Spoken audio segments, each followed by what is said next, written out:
Last week, I sold a $45,000 AI package to a business, and it was a really big moment for me. I've been building my AI agency for a while now, and we've built some really cool builds for people, but this one was a step up in terms of the complexity, in terms of the solution offered, and ultimately in terms of the money that we made. And so what I wanted to do in this video is break down the thought process and the step-by-steps that happened to lead up to this point, so that if you are interested in selling AI solutions to businesses, you can follow a similar structure. Now, my goal is not to tell you exactly what to do. My goal is to show you how I think about this, how I work through these issues so that you can understand from first-person principles how to do it for yourself. Now, in a separate video, I'm going to be detailing and outlining the actual solution that we built, how we came up with that solution, and why it was so effective. But for this video, I want to empower you and help you get started or maybe get further along in your journey of selling AI solutions to businesses. And if you're not familiar, my name is Sam. I run a business called Integri. We essentially integrate AI into businesses. I ran a marketing agency for about 5 years. It was super successful for a period of time. It struggled for a period of time. At our peak, we got up to about $120,000 a month. And ultimately, with my technical background, I wanted to transition over to AI. And when I say technical background, I don't mean I'm an engineer or computer science major or anything like that. I just simply have worked in technology for over a decade. So with that said, let's go ahead and get into this. Now, when you're selling AI solutions to a business, you can go one of two ways about it. You can do automations, which is very, very popular right now. N8N, Make.com, even Zapier to a certain extent. The reason that this is so popular is because it doesn't require significant technology engineering knowledge. You can essentially, over a weekend, learn how to build these tools and ultimately build them for other businesses. So the good thing about that is that it's a much lower barrier to entry. The bad thing about that is that it is a much lower barrier to entry, so there's much more competition. What I try to focus on is building custom AI solutions. We're essentially building software that is based on AI into a business. So we're not using automations, we're not using templates or anything like that. These are real technical solutions, and I have an amazing technical team that I put together so that I can be the architect and the head of shop and understand the solutions that we want to build, and the technical team can figure out the technical infrastructure lying under that idea and how to execute it. So if you want to get started for yourself, this is how you do it. Step one is to identify the vertical. So we have think about the amount of businesses that exist in the world today.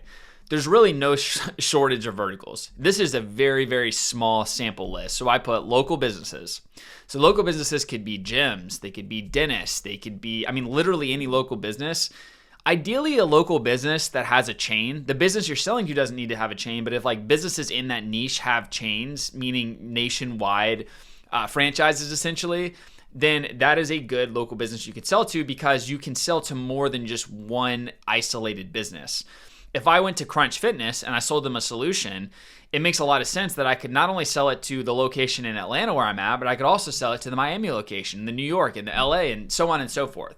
So that's something to look out for with local businesses, is the scalability of your offer. Software, pretty self-explanatory. That could be B2B or B2C. Healthcare, pretty self-explanatory. Legal, working with law firms has been a tremendous plus to my business because they have a lot of money to spend. However, they expect perfect execution on whatever it is that they're having built. So you need to be a professional if you're going to be selling to them. E-com, massive industry, always looking to get a leg up. Very tough business. Tough business to work with in my expenses because their margins are razor thin, and so you have to be very careful about what you're building. If you're selling a solution to e-com, it needs to show clearly how they're going to pay you $1 and make $2 or save $2. Otherwise, you're not going to be able to sell to them. And there's a long list of businesses you could go after. It doesn't have to be just these. At the end of the day, what you want to do, and what we'll talk about in a second, is identify a niche and just try to have a lot of conversations with people in that niche. You could go after car detailers if you want. You could go after electronic manufacturers. It really doesn't matter. Ideally, pick something that you like and that you're passionate about. I love software. I like fitness, so it would be cool to work with fitness companies and things like that. But from here, what we're going to do is go to step two, and that is going to be to identify the bottlenecks in the business. Now, this is really important for you to understand. There's a lot of messaging on YouTube in particular about how you should only have one call closes anytime you do a call with a potential customer. That's not the methodology I go with. It's never been the way that I've done business, especially with this one. And I'm going to explain why. Because when you are building out custom AI solutions, it's not as simple as, hey, we're going to generate you leads. You pay us this and you'll get this. Ready to sign the deal? Oh, you need to talk to your partner? Bring your partner on the phone. That's not the type of call we're having, because what we need to do is we need to talk to the business and we need to understand, what are the business bottlenecks? Where is the business getting tripped up? And typically it's going to be in one of these ways. It's also going to depend, of course, who you're talking to and when you're talking to them. But we could be dealing with sales. And so, for example, someone comes at 11 p.m. and asks a sales question to the little bot on the website, hoping to get a customer service reply or a sales rep reply. Well, they're probably not going to get a message back for 12 to 14 hours because it's 11 p.m. However, if you have an LLM trained on every single document, data, call, training, etc. in your business, it can respond within 30 seconds with a detailed reply that can ultimately increase conversion time and shorten the lead to close window. That's just one arbitrary example. Customer service, same exact example could be used, except in the context of customer service. So someone has a problem, they're probably going to churn if they don't get this problem fixed. Instead of waiting 12 hours to get a reply from customer service, they get an immediate response that tailors to their problem based on all the documentation inside of the business. And I could go on and list more and more examples, but you get the idea. So what you have to do is you have to identify the bottlenecks in the business. And there's two ways to do this. One way is to just have a deep understanding of the industry, of the problems that the industry faces, and just know that, hey, I've worked with 100 gyms and I know that gyms have this problem. I've worked with 100 dentists and I know that dentists have this problem. Then you're kind of getting into more of a productized offer, which is pretty scalable and a very, very effective business model. However, what I've been doing so far, and what I would recommend to anyone starting out that doesn't have a specific niche they want to go after, have a discovery call. And make it clear to the potential customer, hey, I'm not going to sell you on this call. This isn't a sales call. This is a discovery call, because I don't even know if I have a solution for you. So I need to get on the call with you and I need to understand what your bottlenecks are. Where are you spending too much time, money? Where are your margins too thin? Where do you feel like you could increase revenue? Just where are the inefficiencies in the business? Because if you think about any sort of business, I'm going to attempt to draw something here, and I'm going to use my mouse, and it's very hard to do this, so just bear with me. So just pretend that we have this is a pipe, okay?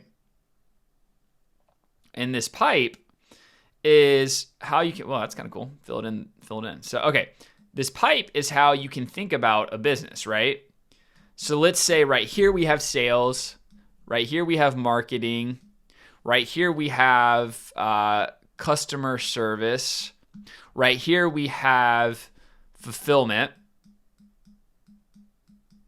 and so on and so forth, right? It's supposed to be sales. Okay, so what we need to do is we need to talk to the business owner. We need to understand, so your bottleneck is in customer service. You're responding way too slow.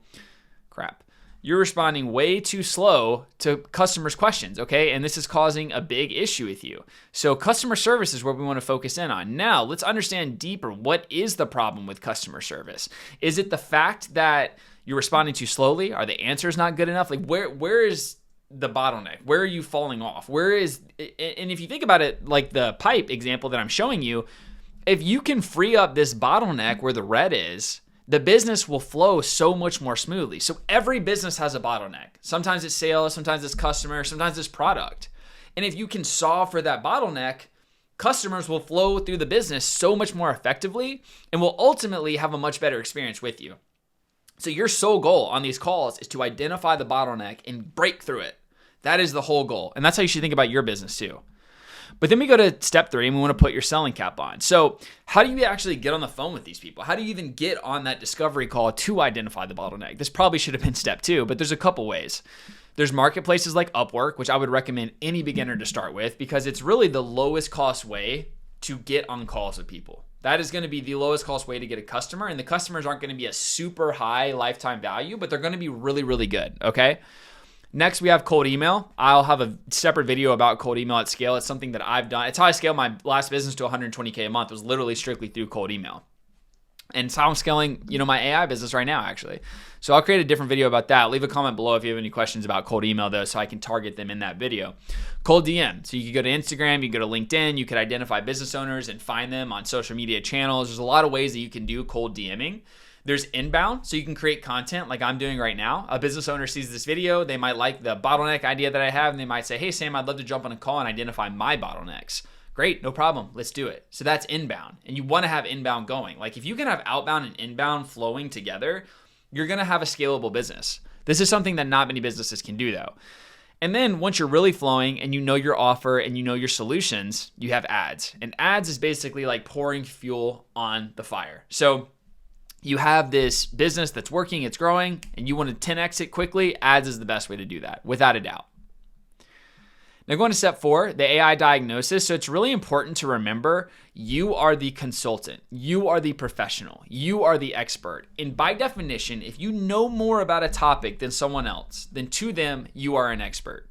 So there's really, no reason to have any sort of impersonation syndrome or just feeling like you're not relevant enough, or you're not good enough, or you're not ready yet. You're never going to be ready, right?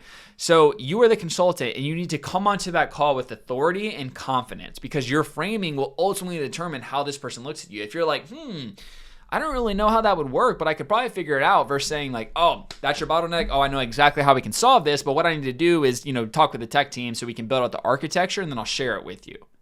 So you need to understand the business deeply. That's where the consultancy call comes. If you cannot understand the business on a deep fundamental level, you're never going to be able to sell it to them, because you're not going to be able to identify the bottleneck we talked about. If you don't know this part, this red right here, how are you going to sell them a solution? You're not. And ultimately, you're the one that has to connect the gap between that bottleneck and the AI solution. So you better start learning how to use AI and how AI actually works under the hood. Not, oh yeah, I use ChatGPT a lot. No, you need to understand large language models, neural networks, machine learning, RAG databases, all of these things, and a lot of other things as well that I didn't even mention. You need to understand them from a first principles fundamental standpoint, because understanding how that will work will allow you to basically bridge the gap, problem, solution, and here's how. You don't even have to be the one that builds the solution. I don't build the solution on my end, but I understand what the solution build would be. And this is such an important point. You don't need to be the world's foremost expert on machine learning, but you need to understand how machine learning works so that you can correlate the solution to the problem, okay? And then we have building the technical architecture. So this is where after the initial call, what I do is I go to the tech team. I say, here's the 3 issues. Here's how I believe we solve these issues using this technology, this structure, this sequence, whatever the case might be. And I work with the tech team to basically build out the technological infrastructure. And this architecture is what we would send the potential client and say, hey, here's the solution that we want to build for you. And this is exactly how it would work. A lot of times you're going to be talking to a CTO, a deeply technical person. And if they don't speak the same language as you, well, they're going to be able to tell pretty quickly that, not that you're a fraud, but that you just don't know what you're talking about, okay? Another version, instead of having a technical team, is a pro version of an LLM. So GPT-5 Pro, Gemini 2.5 Ultra Think, Grok 4 Heavy, whatever your LLM of choice is, the pro models can think through these problems so much deeper and help you so much in conceptualizing the correct output that you need for this potential problem and solution. And then just understanding previous deployments. Oh yeah, we worked with a company that did this and this is how we built it. And so we would probably do something similar for you. So the more time in the game you have, the more expertise and knowledge you're going to be able to share with that customer. And then ultimately, you need to identify your costs. So is it going to cost your time? If so, how much time is it going to cost? How much do you charge for your time? Are we talking 12 weeks? Are we talking a week? What does that look like? If you have developers, what are their expenses? How much are they going to charge for this solution? Are you able to charge enough to have a decent profit margin that makes it worth your time, effort, and energy? And to start, you might want to take much smaller profits just to get some case studies under your belt. That's what I would recommend. I would recommend barely making any profit on the first 2 or 3 builds, because you can build a lot of credibility and a lot of case studies. You only need 2 or 3 case studies to really scale to the moon. If you have 3 builds out, if you have built out 3 solutions for businesses, and the owners of those businesses create a case study testimonial for you, you're in a really amazing place. So I wouldn't even worry about the profit margins to start. Obviously, you want to make some money, and I always recommend trying to make some money, but you just want to think deeply about it, right? And you want to understand infra and platform cost. We'll talk about that in a second. You definitely want to understand recurring expenses. Recurring expenses, let's say you're using make.com. What does the subscription cost? Just as an example. But in terms of infra, what is infra? So infra is compute power. It is the servers, which are basically high-end GPUs. You hear a lot about Grok and OpenAI and how, they're paying billions of dollars for these data centers that host these NVIDIA GPUs. They process the AI requests. And these are essentially rented from the hour or minute from cloud providers like AWS, Google. A lot of these businesses like Grok or XAI technically and OpenAI are building their own data centers so they don't have to rent these out. But this is something you have to pay for. It's not free. These chips are not free, right? So a good way to think about this is your MacBook comes with a chip inside of it. Well, when you're using AI, you're almost renting a chip at a data center, essentially. So storage, where's the model training data and logs going to be kept? That's a topic for a whole video. But where are you going to store this data? Where are you going to store the model? How is this going to work? Is it going to be on an offline solution? Is it going to be in the cloud? How are you going to do this? And then networking, the bandwidth to move data between servers and deliver results to users. So these are all things serving infrastructure, the orchestration systems that keep the model running, available, and fast for multiple users. So you need to know all of this to understand how much your expenses are going to be or how much the customer's expenses are going to be. My first couple builds, I didn't even think about it. And I didn't say, oh, by the way, you're going to have an extra $400 a month in infra expenses. I didn't even know it, to be honest with you. And then I had to hit them with that after they'd already paid me. And it had some very uncomfortable conversations, understandably so, because businesses are on a tight budget. And if you tell them it's going to cost X, and then after the bill, you say, oh, by the way, here's an additional Y you have to pay every month, nonetheless, that's not great. So you want to get all the expenses out front, and you want to be very liberal in the expenses. Like you want to kind of overestimate so that if anything, you can overpromise, or excuse me, I was going to say overpromise, underdeliver. So you can underpromise and then overdeliver. Now, kind of putting a bow on this, as long as you understand your infra costs and all the other things we talked about, you're in a position to be able to scale your business. And it all starts with getting on calls, and it all starts with understanding LLMs and neural networks, etc. This is an unbelievable space to be in. And I'm scaling my business pretty aggressively. I think you should scale yours as well. And even if you're not a business owner, just understanding these things is going to make you so much more of a weapon in your business or whatever it is, like in your job is what I mean. And this is really relevant for everyone. It's relevant for boomers that just want to use technology better to improve their life. It's relevant for business owners. It's relevant for people in a high-paying job. So what I need from you is to, number one, like and subscribe, because I'm really trying to provide AI videos for people that maybe don't have a deep technical background so that they can understand them better. I also need you to leave a comment and just let me know, what questions do you have? Where are you held up? What's a bottleneck in your business, job, or life that you would like AI to solve? I'll make an entire video about it.